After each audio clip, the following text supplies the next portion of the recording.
Selamat siang, perkenalkan saya Kevin Ricardo Sitompul dengan NIM D1C124049. Saya dari kelas R001. Di sini saya akan menjawab beberapa pertanyaan esai ujian mata kuliah rekayasa proses.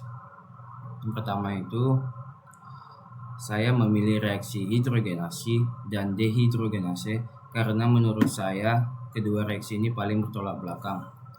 Disebabkan hidrogenasi adalah reaksi penambahan atom hidrogen ke dalam suatu senyawa sehingga pada ikatan rangkap senyawa menjadi lebih jenuh. Contohnya pada minyak nabati cair yang sudah diubah menjadi batangan margarin. Sedangkan dehidrogenase adalah kebalikannya, yaitu proses pelepasan atom hidrogen dari suatu senyawa sehingga terbentuk ikatan rangkap dan senyawa menjadi lebih tidak jenuh. Jadi perbedaan utama adalah hidrogenase itu menambahkan hidrogen, sedangkan dehidrogenase itu melepaskan hidrogennya. Lanjut ke soal yang nomor 2. Jelaskan fungsi utama katalis dalam reaksi kimia industri dan berikan satu contoh spesifik katalis untuk topik presentasi kelompok Anda sendiri. Sebutkan topik kelompoknya. Jadi pada soal yang nomor 2, katalis adalah zat yang berfungsi untuk mempercepat laju reaksi kimia tanpa ikut habis bereaksi. Katalis sangat penting dalam industri karena dia dapat mempercepat proses dan menurunkan energi aktivitas dan meningkatkan efisiensi produksi itu. Contoh katalis pada topik kelompok kami yaitu isomerisasi adalah enzim glukos isomerase atau enzim ini digunakan untuk mengubah glukosa menjadi fruktosa pada pembuatan high fructose corn syrup atau HFCS. Dengan adanya katalis ini, reaksinya menjadi lebih cepat dan efisien. Soal yang nomor 3, dalam pembuatan margarin, mengapa minyak nabati cair perlu dihidrogenasi? Jelaskan dampak negatif bagi kesehatan jika proses ini dilakukan secara parsial atau tidak sempurna. Baik, sini saya akan. Hal ini terjadi karena minyak cair yang mengandung asam lemak tak jenuh yang memiliki tan rangkap. Setelah proses hidrogenasi, ikatan rangkap berubah menjadi ikatan tunggal sehingga minyak menjadi lebih jenuh. Selain itu, proses ini juga membantu meningkatkan kestabilan dan memperpanjang umur simpan suatu produk. Namun jika proses hidrogenasi tidak sempurna, itu bisa membentuk lemak trans yang berbahaya bagi kesehatan karena meningkatkan risiko penyakit jantung. Mungkin itu aja yang dari soal nomor 3. Lanjut ke soal nomor 4 tentang dehidrogenase, yaitu jelaskan perbedaan mendasar antara dehidrogenase atau reaksi kimia dengan dehidrogenase enzim. Berikan masing-masing satu contoh penerapannya dalam industri pangan. Jadi pada soal nomor 5 ini, dehidrogenase ini memiliki perbedaan, yaitu dehidrogenase adalah dehidrogenasi reaksi kimia yang melibatkan pelepasan atom hidrogen dari suatu senyawa. Contohnya itu etana menjadi etena ditambah H2. Sedangkan dehidrogenase enzim ini adalah yang membantu proses pelepasan hidrogen dalam reaksi biologis atau metabolisme. Ke soal yang nomor 5 tentang bleaching. Pada pemurnian minyak sawit mentah atau CPO, proses bleaching bertujuan menghilangkan pigmen. Jelaskan mekanisme kerja bleaching dalam mengikat pigmen tersebut. Apakah reaksi kimia atau adsorpsi? Pada soal yang nomor 6 ini tentang bleaching. Ini bleaching merupakan proses pemurnian minyak untuk menghilangkan pigmen warna dan zat pengotor. Mekanisme bleaching bekerja melalui adsorpsi dengan bantuan bleaching earth. Tahapan dimulai dari pemanasan minyak, lalu penambahan bleaching earth. Setelah itu pigmen seperti karotenoid, klorofil, logam, dan zat pengotor lainnya akan menempel pada permukaan bleaching earth. Kemudian dilakukan filtrasi untuk memisahkan pengotor dari minyak dan akhirnya minyak menjadi lebih jernih dan berkualitas lebih baik.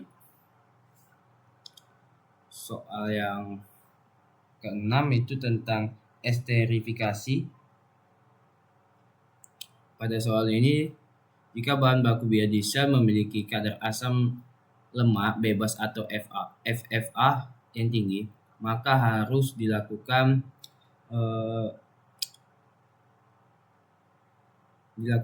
esterifikasi terlebih dahulu. Hal ini dikarenakan jika langsung dilakukan transesterifikasi basah, FFA akan bereaksi dengan katalis basah dan membentuk sabun. Pembentukan sabun ini dapat menurunkan hasil biodiesel dan menyulitkan pemisahan produk. Oleh karena itu, esterifikasi dilakukan untuk menurunkan kadar FFA agar proses selanjutnya berjalan lebih optimal. Baik, selanjutnya soal nomor 7 tentang dehidrasi. Pada soal yang ketujuh ini, dalam reaksi kimia, dehidrasi adalah pelepasan molekul air dari suatu senyawa sehingga menghasilkan senyawa baru. Sedangkan dalam pengolahan pangan itu, dehidrasi adalah proses pengurangan kadar air pada bahan pangan melalui pengeringan. Tujuan utamanya itu untuk menghambat pertumbuhan mikroorganisme dan memperpanjang masa simpan produk. Jadi dehidrasi kimia itu menyebabkan perubahan struktur molekul, sedangkan dehidrasi pangan lebih ke pengurangan kadar air. Jadi dehidrasi ini terbagi menjadi dua, yaitu dehidrasi kimia dan dehidrasi pangan. Baik, selanjutnya soal nomor 8 tentang isomerisasi. Pada soal yang ke-8 nomor 8, isomerisasi adalah reaksi perubahan struktur molekul tanpa mengubah rumus molekulnya. Contohnya itu perubahan glukosa menjadi fruktosa. Keduanya memiliki rumus molekul yang sama, yaitu C6H1206, tetapi susunan atomnya berbeda. Dalam industri pangan, proses ini digunakan pada pembuatan HFCS dengan bantuan enzim glukos isomerase. Fruktosa memiliki tingkat mekanisme yang lebih tinggi dibandingkan glukosa, sehingga banyak digunakan dalam industri makanan dan minuman. Selanjutnya itu soal nomor 9 tentang kondisi operasi. Saya memilih reaksi hidrogenasi karena ada 3 faktor operasi yang penting, yaitu suhu, tekanan, dan katalis.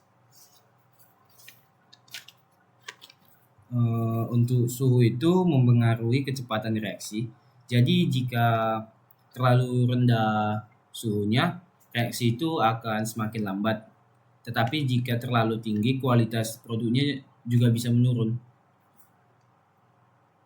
Untuk tekanan ini mempengaruhi jumlah gas hidrogennya.